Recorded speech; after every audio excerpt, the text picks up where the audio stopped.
como guía esencial, ¿sí? Como esencial, ¿sí? Como guía en la Universidad Rural lo podemos encontrar como marco teórico, y la macrolocalización y microlocalización de los proyectos de investigación. Y así también vamos a verificar cómo se realiza la presentación de un informe escrito de investigación. Siempre recordándoles de que todo lo que vemos en clase, como lo decimos muy coloquialmente, o lo decimos muy al ochopín, estas son pinceladas para que nosotros vayamos entendiendo de cómo es un marco teórico, ¿verdad? ¿Sí? O un marco conceptual o referencial. Entonces, la primera pregunta es preguntarnos, sí, ahí hacer la primera pregunta para nosotros, ¿qué es un marco teórico?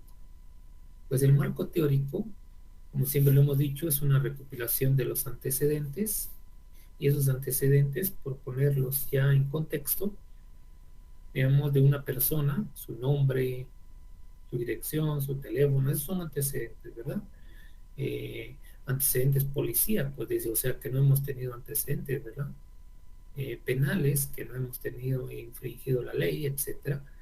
Entonces, el marco teórico es la recopilación de todo eso previo a hacer un proyecto de investigación. Lo importante para esto es que también tenemos que recopilar investigaciones previas, o sea, si ese tema que vamos a tener nosotros dentro del proceso de investigación, pues ya ha sido investigado desde otro ángulo o con algunas situaciones de propósitos parecidos a los nuestros, y también todas las consideraciones teóricas en las que se sustenta ese proyecto de investigación. O sea, nosotros debemos de hacer un análisis, nuestra hipótesis o experimento de qué es nuestro tema, y sobre eso tenemos que recopilar todos esos antecedentes. Entonces, el marco teórico, también llamado marco de referencia, oígase bien, es el soporte teórico, contextual o legal de los conceptos que se utilizaron para el planteamiento del problema en la investigación. Esto conlleva a que nosotros pensemos y analicemos cómo va ese soporte de la bibliografía sobre el tema que nosotros estamos investigando. Entonces, esta recopilación da información, o de toda esa información también se intenta demostrar cuál es el aporte que dará nuestro proyecto, o sea, el aporte novedoso que tiene nuestro proyecto de investigación y que va a hacer en su área de conocimiento respectiva. Cuando decimos de su área respectiva de conocimiento, es porque puede ser a nivel educacional, a nivel legal, a nivel administrativo, a nivel financiero, a nivel político, si desean. Hay investigaciones que se realizan hasta a nivel religioso, no está de nivel social, y entonces todos esos niveles, pues ese conocimiento que vamos a tener sobre nuestro proyecto, para eso se recopila la información y se describe en el marco teórico. Este marco teórico también nos puede apoyar, pero sus características, por decirles, el marco teórico, este se caracteriza muy bien por definir bien la disciplina a la cual pertenece el estudio que hayamos escogido, ¿verdad? Si es a nivel de laboratorio, si es a nivel biológico, si es a nivel químico, si es a nivel educacional, humanístico, etcétera. Entonces, los conceptos relevantes nos lo va a dar el marco teórico, y el fenómeno en que se quiere profundizar o que se pretende estudiar. Eso es lo que vamos a tomar como un marco teórico, ¿verdad? Tener una referencia bibliográfica. Cuando hablamos de la importancia del marco teórico, también radica en que permite que nosotros podamos justificar, más que todo demostrar y apoyar e interpretar las hipótesis en algunos casos. Por eso nosotros siempre les pedimos de favor a los alumnos o a los que se dedican a la investigación recopilar información acerca de algunos temas que sean cercanos a los nuestros, y que todos esos resultados o digamos, leer tesis, leer revistas, etcétera, investigaciones, ver documentales.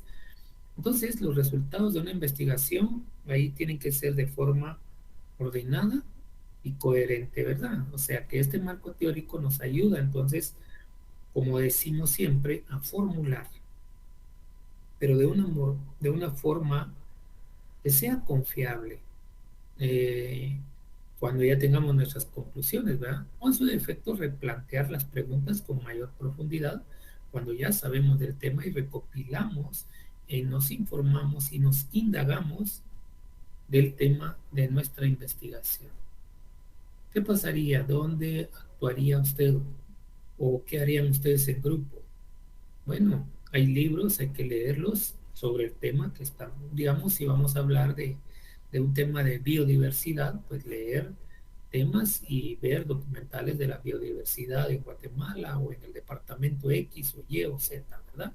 Ya hay muchas investigaciones. A veces tenemos monografías o tenemos bibliografía de los lugares o referencias históricas, etcétera. Entonces, ahí se pone en el marco teórico.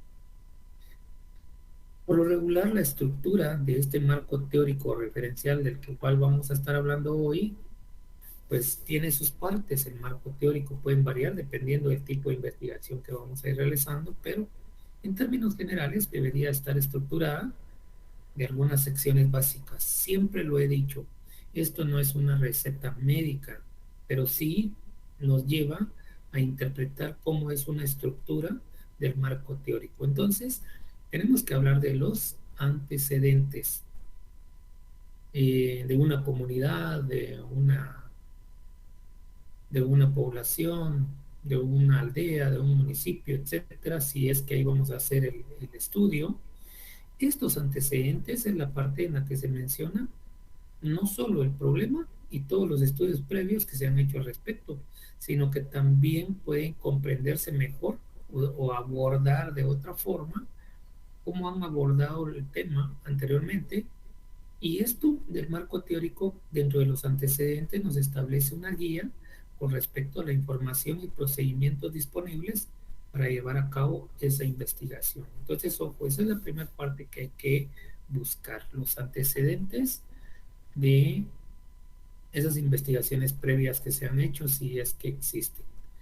A su vez, los antecedentes también incluyen toda esa información adicional que va a permitir comprender mejor el problema en el presente, ¿va? Como por ejemplo, el contexto geográfico, dónde está, qué tiene, si son montañas, ríos, lagos, etcétera, ¿verdad?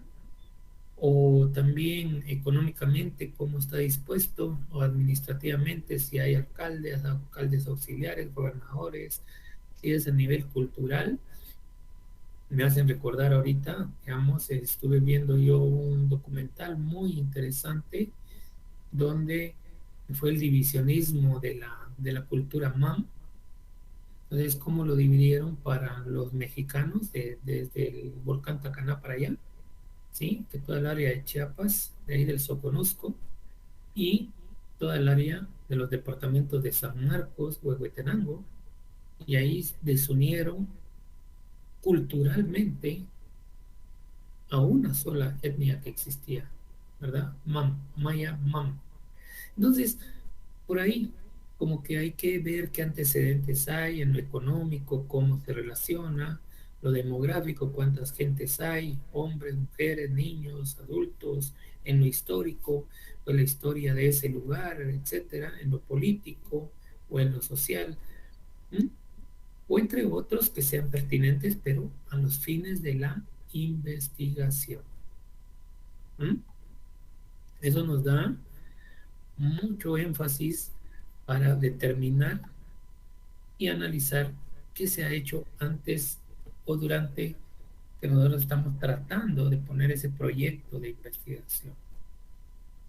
¿Cuál es el significado de los antecedentes? ¿Qué son los antecedentes? Entonces, como palabra, como antecedente denominamos aquello que antecede, que precede o que es anterior a una cosa.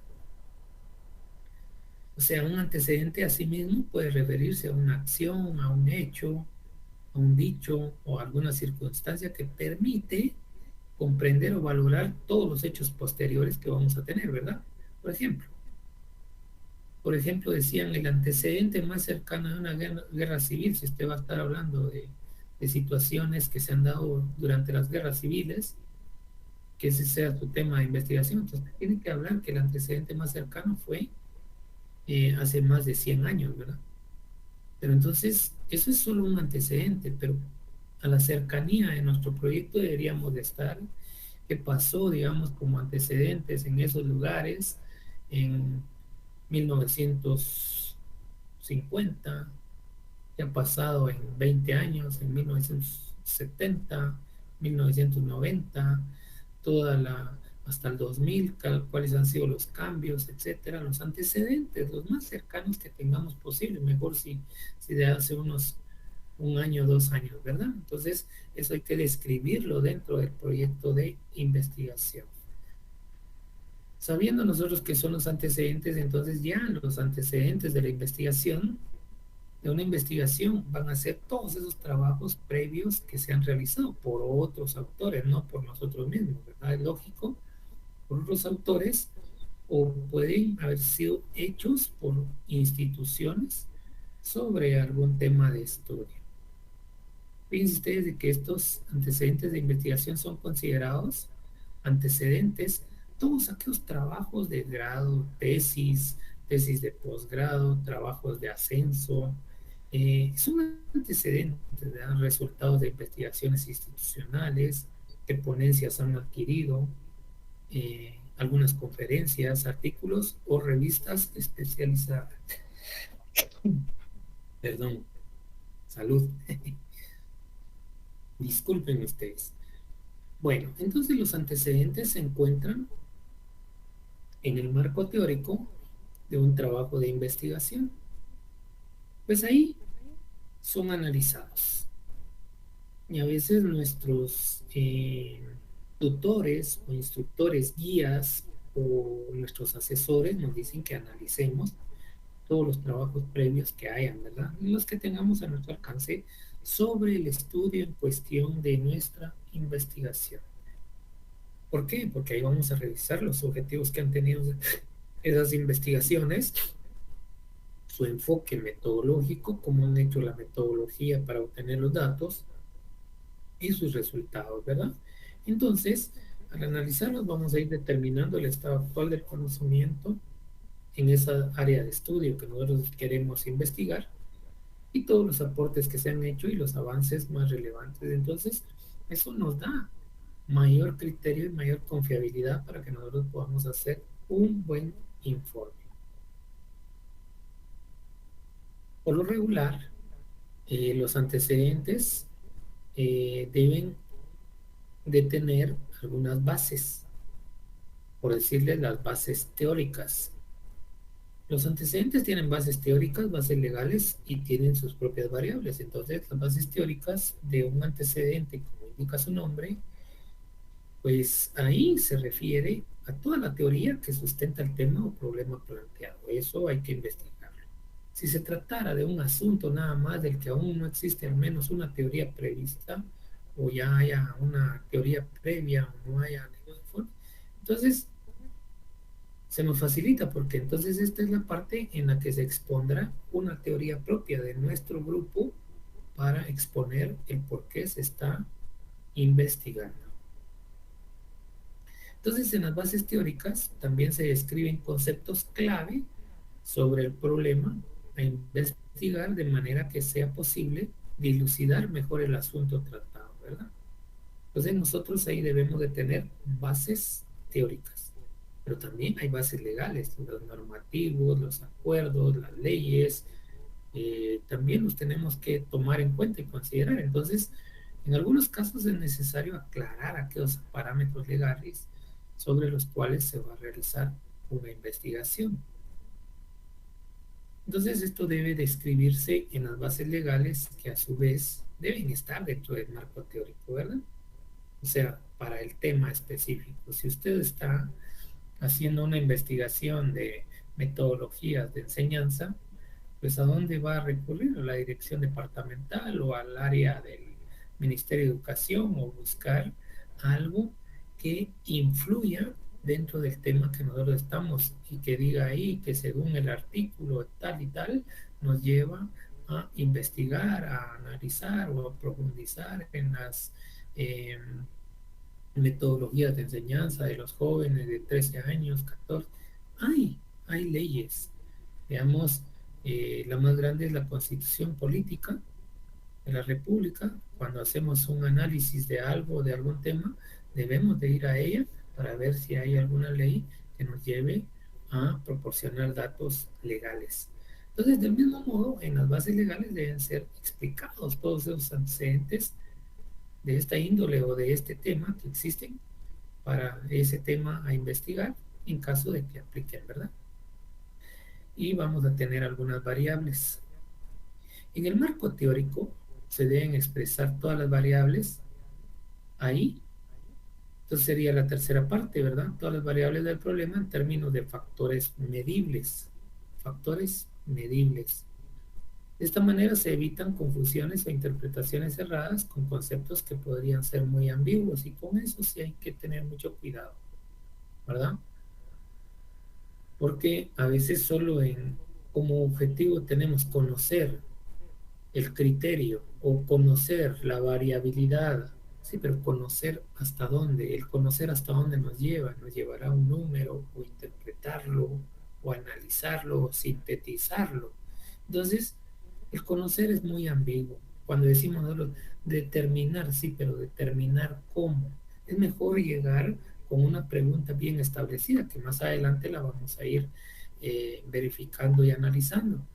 ¿Cómo hacer entonces un marco teórico? Vean, ya les dije que esto no es una receta médica donde digan a cada 8 horas vamos, no, aquí la receta, esta es una fórmula única, no existe, dice que no existe una fórmula única para hacer un marco teórico.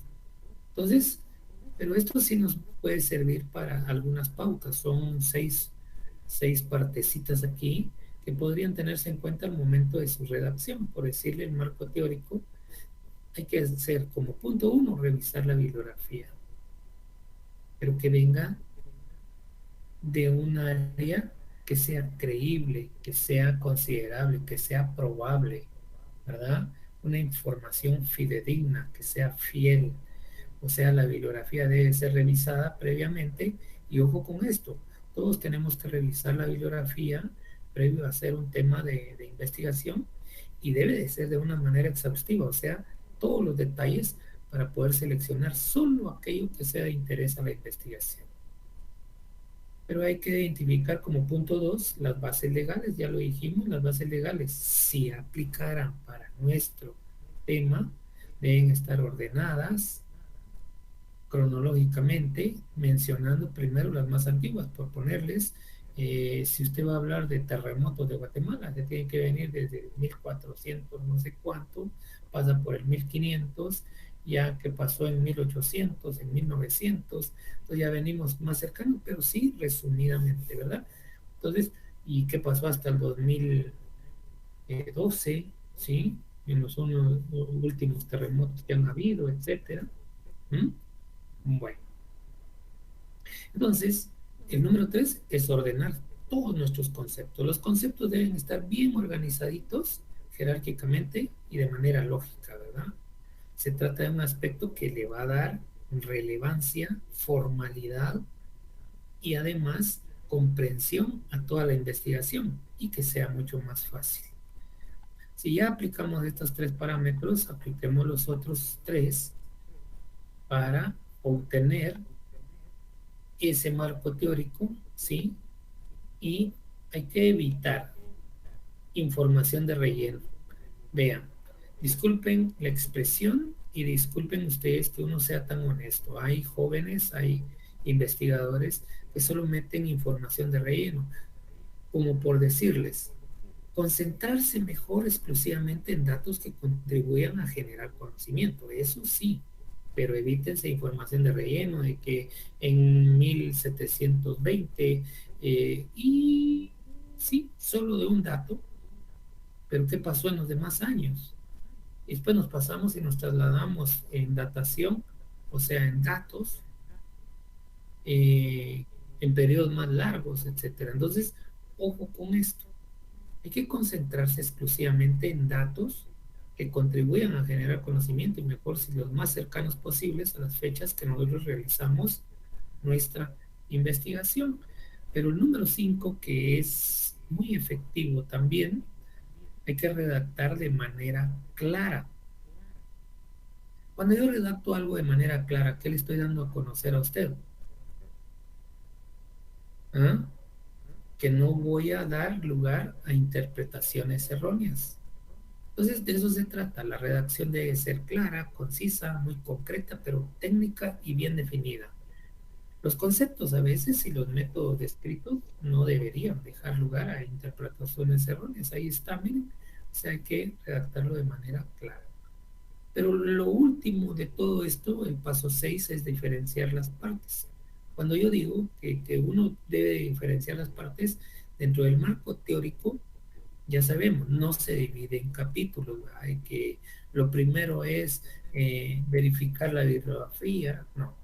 Identificar las bases legales, no, eso no lo lleva. Pero y diferenciarlas bien cuando uno ya va haciendo la lectura de una tesis o de un trabajo de investigación. O sea que ese marco teórico no se va a dividir en capítulos. En su lugar de dividirse en capítulos, cada una de estas partes que lo componen, los antecedentes, las bases teóricas, las legales, las variables, deben estar separadas con el título respectivo, ¿verdad? O sea, darle a conocer al lector, sí, según sus antecedentes en esta propiedad o en esta comunidad o en esta población, se tuvieron algunos, hablemos de geología, por decirles algo, algunos deslizamientos y hundimientos en los últimos 10 años, como también la vertiginosa caída de suelo hasta el 2018, 2019. Miren, ahí ya son antecedentes y ya los estoy poniendo. Si tiene una base teórica, dicen que los hundimientos pueden provocar esto, muy bien. Y hay variables, ¿verdad? O sea, todo esto nos lleva y conlleva a diferenciar bien las partes. La otra parte es bueno, dijimos allá que es igual al marco teórico o a la parte del marco conceptual, que es un marco conceptual entonces. Le vamos a llamar según las guías que lleve la Universidad Rural y para los fines que se llevan, porque no es lo mismo llevar, sí, la guía es la misma, la metodología del marco lógico es la misma, pero a veces el marco referencial de algo o el marco teórico de algo, o el marco conceptual de algo, siempre hay una pequeña diferencia hacia el área donde se esté determinando o analizando algún tipo de proyecto. Con esto les quiero decir que se llama marco conceptual o también llamado marco teórico a la recopilación, pero aquí ya va una sistematización y exposición de los conceptos que son fundamentales para el desarrollo de una investigación. Esta sea en el área científica, en el área humanística. En el área humanística, ¿qué tenemos? Todos los proyectos que van al área de trabajo social. Esa es una carrera humanista. Otra, la de educación, en todas sus formalidades, ¿sí? Y si vemos en el área científica, tal vez para el área de la ingeniería industrial, como un tema muy específico en el área de industria, o en el agronómico, también muy científico en el área de suelos, de riegos, de plantas, de enfermedades, de plagas, etcétera. Entonces, se entiende así que el marco conceptual es una parte del trabajo de investigación o tesis. Eso entendamos, hay que hacerlo. Muy bien. Ese marco conceptual del cual estamos diciendo que lo debemos de hacer y analizar, por un lado, permite orientar todas las búsquedas del investigador e identificar cuál sea la mejor metodología necesaria. Voy a poner un ejemplo. Fíjense ustedes que en el área agronómica, por allá, eh, daban un curso que se llamaba hasta diseños y análisis de experimentos, o sea, las metodologías estadísticas matemáticas para hacer las investigaciones de tesis. Entonces, hay que ver la metodología. La metodología nuestra es la del marco lógico y cómo nos lleva a la estructura, etcétera, ¿sí? A hacer un análisis de problemas, luego un análisis de objetivos, luego hacer los marcos referenciales, nuestro propósito, los fines arriba, con qué componentes lo vamos a apoyar para quitar ese propósito o para apoyar ese problema o quitarlo de una vez y qué acciones vamos a realizar. Entonces, por norma general, el marco conceptual es lo que nos ayuda, la bibliografía, que aparece a veces discriminado en los trabajos de investigación como un capítulo o sección, ¿verdad? Pero no, este constituye el punto de partida para el trabajo. Sin embargo, hay algunas metodologías, ¿sí? Que el marco conceptual no se identifica muy bien o se discrimina, ¿va? Porque de una vez lo ponen, sino que hay que exponerlo como parte de la introducción a veces, ¿verdad? Se cree que los niños de 14 años aprenden con la metodología, ¿sí? Bajo el criterio kinestésico o visual o táctil. Entonces de una vez vamos diciendo de esos antecedentes y de la búsqueda de información, parte en la introducción. Muy bien. ¿Cuáles son las funciones entonces del marco conceptual? Solo voy a verificar un dato. Permítanme, ¿cuáles son las funciones del marco conceptual? Vamos a ver.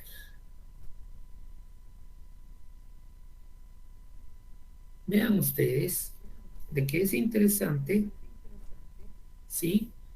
De que nosotros, dentro del marco conceptual, a los que me están escuchando, ¿sí? Y están llevando la clase, fíjense que debemos de orientar bien la investigación, ¿verdad? A veces cuando damos clases presenciales, yo le preguntaba a los alumnos, ¿por qué hace usted entonces un marco conceptual, un marco teórico? Es que ya voy a tener los antecedentes. Muy bien. Voy a tener sus bases teóricas, legales, sus variables. Perfecto. Pero ¿para qué nos va a servir? ¿Qué función va a tener hacerlo? Entonces aquí ya nos empiezan a decir que eso nos sirve para orientar bien la investigación, para fundamentarnos y justificar las preguntas que se formulan en cuanto al objeto de estudio dentro de la investigación. Y lo más bonito es construir criterios para la interpretación y comprensión del problema. Para eso es el marco conceptual, para identificar también aquellos vacíos, errores, a veces en teorías previas que se han hecho o en investigaciones previas, pero esto para que nosotros los prevengamos, para prevenirlos o para resolverlos. Entonces, ¿tiene sus características el marco conceptual o teórico? Sí, debe estar siempre hecho en función o delimitado del objeto de estudio. No hay que salirse de ese tema, porque parte del conocimiento sobre el estado de la cuestión es el estado del arte, cómo lo encontramos, es decir, del manejo de los antecedentes, y ese es un arte también, ¿verdad? Un estado del arte, que hay que exponer de manera relacionada todos esos antecedentes y las teorías seleccionadas para su interpretación. O sea, hay que revisar bibliográficamente y encontrar los antecedentes o buscarlos. Les voy a poner un ejemplo por ahí que tiene una perspectiva analítica y se desarrolla de lo general a lo particular. Muy bien. Yo quería hacer un estudio del nivel de tecnología. Oigan bien, rápidamente se los pongo ahí. Yo quería determinar, ¿sí?, el nivel de tecnología del cultivo de la manzana para, ¿sí? Solo quería determinar el nivel, ¿sí?, de tecnología que se utilizaba, tanto administrativa como técnica, en el cultivo de la manzana en el municipio de Huitán, por allá en el departamento de Quetzaltenango. Entonces me enviaron para allá y tenía que hacer la investigación. Lo que tuve que buscar fueron cuestiones de antecedentes, si han habido investigaciones sobre el nivel de tecnología, en donde los tuve que buscar, en aquellas instituciones que existían antes, como la Dirección General de Sanidad Ambiental o de Servicios Agropecuarios, etcétera, ¿sí? Y entonces ahí me proporcionaron de que sí, no en los mismos lugares, pero sí han habido otros estudios del nivel de manzana. Entonces este me sirvió de referencia como un antecedente para yo poder aplicar algo en ese otro municipio. Y miren ustedes qué interesante, porque entonces yo ya empecé a escribir de que en un municipio cercano a se han realizado investigaciones y han tenido estas conclusiones. Para el caso específico del municipio donde se está realizando esta investigación, entonces ya describí el marco conceptual, qué es el cultivo de la manzana, cuántos años posiblemente, bueno, y fui a buscar una monografía en la escuela. Fíjense ustedes, en la escuelita, la directora de la escuela me hizo el favor de regalarme una copia de la monografía. Y qué bueno que en ese tiempo hayan habido ya fotos, ya solo para determinar. No, había que copiarlas y analizarlas, ¿verdad? Buscar la tecnología para tener una copia de esa monografía. Ni me la prestaron ni con un conocimiento y después la tuve que entregar, ¿verdad? Pero solo me sirvió de referencia. Entonces, así es como se desarrolla el marco conceptual. Fíjense que los elementos del marco conceptual es muy interesante. ¿Por qué? Porque entonces ya esa estructura de ese marco conceptual o teórico que vamos a describir puede variar según la naturaleza de la investigación, ya se los dije, y la metodología. Entonces, en términos generales, hay varios elementos. Lo primero que deben de hacer es verificar nuevamente, y disculpen ustedes que yo se lo repita cada rato, pero esto es lo que hay que hacer dentro del marco conceptual o teórico. Verificar los antecedentes del tema a tratar. Verificar las bases teóricas de partida para abordar ese tema. Luego las bases legales se aplican, ¿verdad? Según los normativos, según la ley educacional del año tal y tal, y en el inciso, en el artículo 3 del inciso B, ¿sí? Se pronuncia. Entonces, ahí está una base legal para hacer esa investigación. Un marco histórico, como les decía, las monografías, eh, del lugar, de la macrolocalización y microlocalización geográfica donde vamos a realizar la investigación. ¿Y cuáles van a ser las variables de la investigación? Bueno, si ustedes se van a dedicar a verificar algunas, pues fíjense que hay una guía bien definida en la universidad, que ustedes la tienen que bajar, y de acuerdo a cada departamento, pues hay una guía de los temas que se pueden tratar o cuál es la proyección de los temas a tratar. Entonces ya la universidad ya se los facilitó. Ya solo es de buscar esas guías ¿sí? De los temas a tratar. Digamos, no es lo mismo hacer una investigación en educación allá o allá, ¿sí? En el norte o en el sur o en el centro para la universidad rural. Ojo con eso. Por ahí empiecen a indagarse de los temas que tienen que investigar. Entonces esas serían las variables de la investigación. Lo más interesante, ¿cómo hacer un marco conceptual? Ya les dije, se lo vuelvo a repetir, pero esto nos apoya y nos ayuda mucho, ¿ya? A elaborar un buen marco conceptual en un trabajo académico o de investigación riguroso. Se debe seguir algunos pasos que son muy esenciales. Miren, conocer el estado del arte o estado de la cuestión, del tema. Entonces, por favor, investiguen tipos de estudios que se han hecho en el área. ¿Dónde y cuándo se han realizado tales estudios? ¿Cuál ha sido el sujeto de esos estudios? ¿Para qué ha servido? ¿Y cuáles han sido el método y el diseño de esos estudios? Tal vez no van a ser nada parecidos a los nuestros, pero sí nos van a dar un parámetro establecido y una evidencia real de que ya se han hecho estudios. Entonces el de nosotros también tiene que ser bien definido. Pero ante todo, hay que identificar, hay que jerarquizar, o sea, del mayor a menor y sintetizar todos los conceptos clave para la investigación. Redactemos el marco conceptual de lo general a lo particular y usar el lenguaje técnico preciso, ¿sí? No usar las palabras coloquiales como haremos un montón. Miren, ojo, montón lo utilizamos como una palabra, ¿sí? Donde hay muchos, porque existen varios, etcétera. ¿Mm? Pero no, un montón no es un tema muy explícito y que sea con un lenguaje técnico. Entonces, para ello podemos utilizar otras palabras que indiquen lo mismo, ¿sí? Hacer siempre referencia a la fuente de la información también, de dónde estamos obteniendo la información, es decir, qué autores y los textos de dónde estamos sacando la información. Eso se vuelve a la larga la revisión bibliográfica.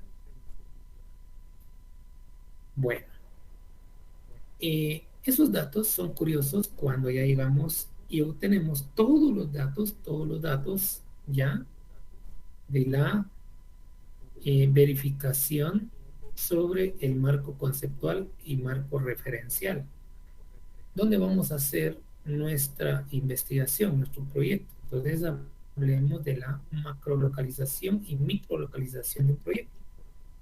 La macrolocalización, como su nombre lo indica, consiste en decidir la región más ventajosa donde se ubicará esa empresa o negocio o algún tipo de investigación.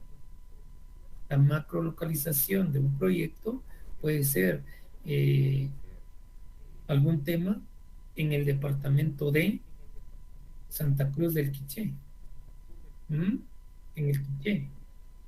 Muy bien, es todo el departamento. Ah, puede ser en todo el departamento de Guatemala. Entonces incluye la capital Guatemala y todos los municipios alrededor de la ciudad capital.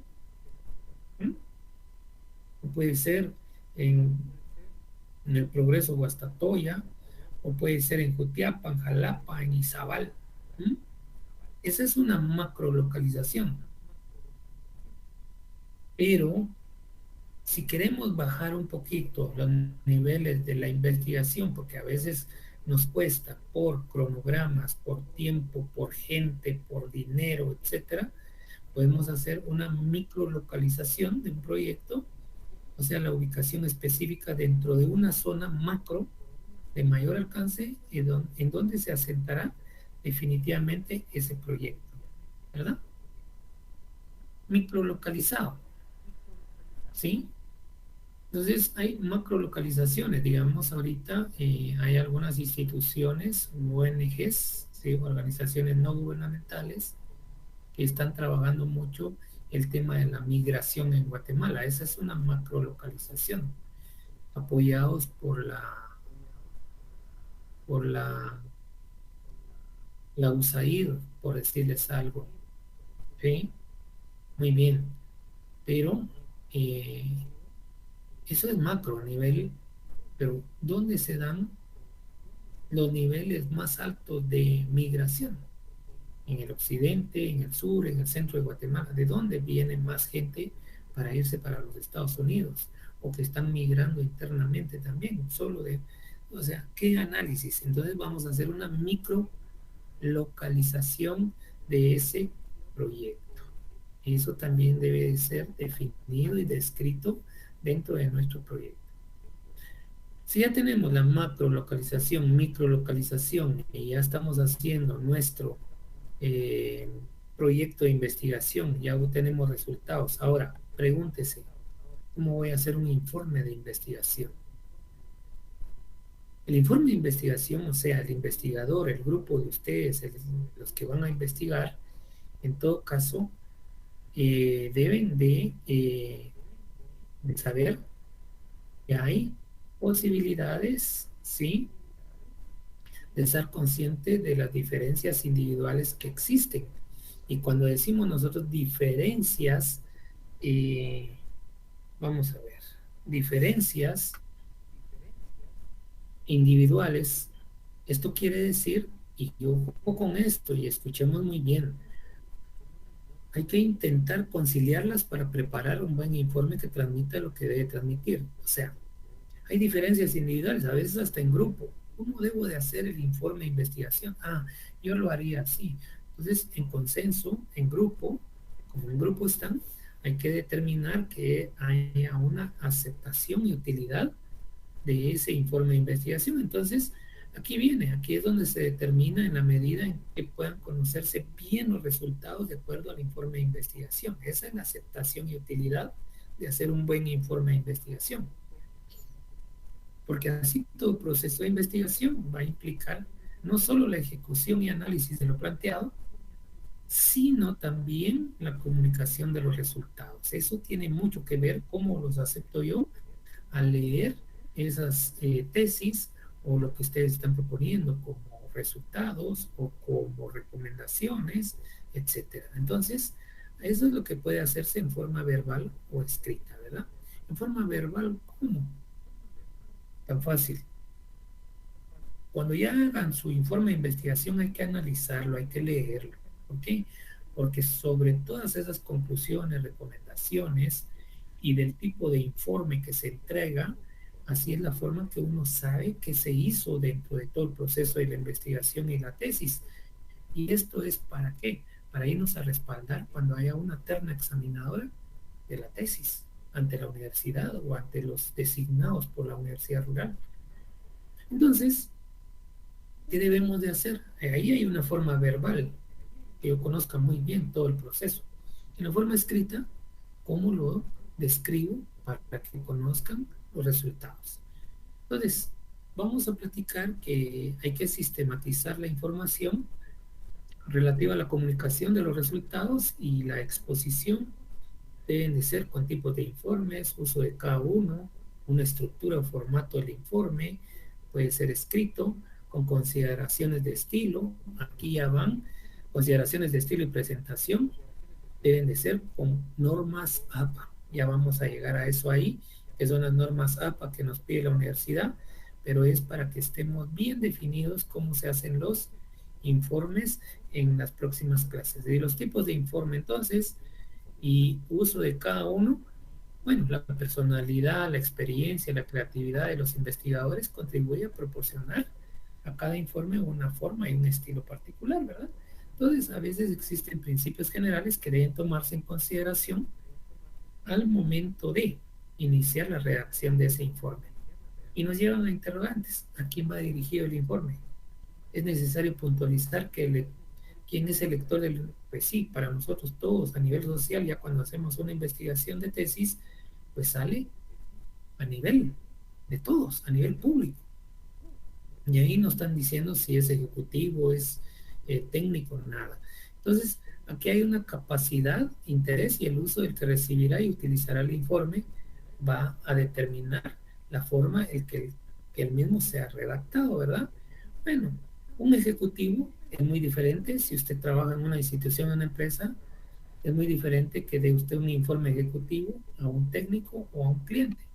Tiene diferencias, ¿verdad? Individuales que han de ser consideradas para la confección de un informe, pero para la universidad debe de ser ejecutivo y casi técnico y nosotros vamos a ser los clientes. Entonces, como última parte, el ejecutivo que va a demandar un informe muy resumido, ¿verdad? Con los resultados, alcances, conclusiones y recomendaciones de la investigación. Pero ¿qué nos puede pedir un técnico o colega o un estudiante? Pues él solo aspirará a una buena exposición abundante y rica en términos técnicos, en análisis estadísticos, en una exposición de la metodología, ¿verdad?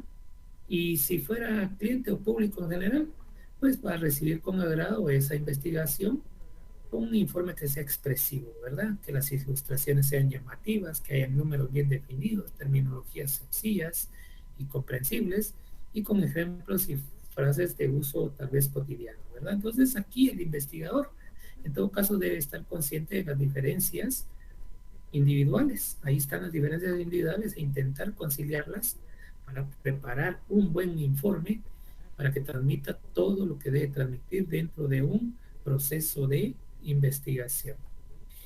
Si llegamos hasta ahí, comprendimos hasta ahí, pues yo llego al área de la clase, que son las preguntas para estudio, ya de la clase 9.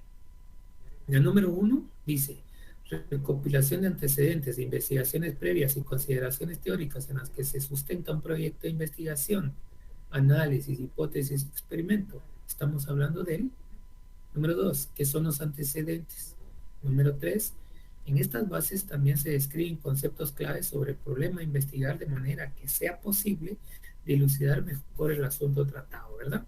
Estamos hablando de las bases. Número 4, ¿qué es un marco conceptual? Número 5, ubicación específica dentro de una zona macro de mayor alcance en donde se asentará definitivamente una empresa o proyecto. Estamos hablando de, muy bien, no me resta más entonces, estimados alumnos y alumnas, darles gracias por su atención a la clase número 9 del día de hoy. Consejo, queremos tener buenos profesionales, síganse cuidando, sigan cuidando a su familia, por favor. ¿En qué? Los 3 propósitos: usar la mascarilla, distanciamiento social y el lavado de manos, uso de alcohol gel, ¿verdad? Dios les bendiga, Dios les proteja y nos vemos la otra semana.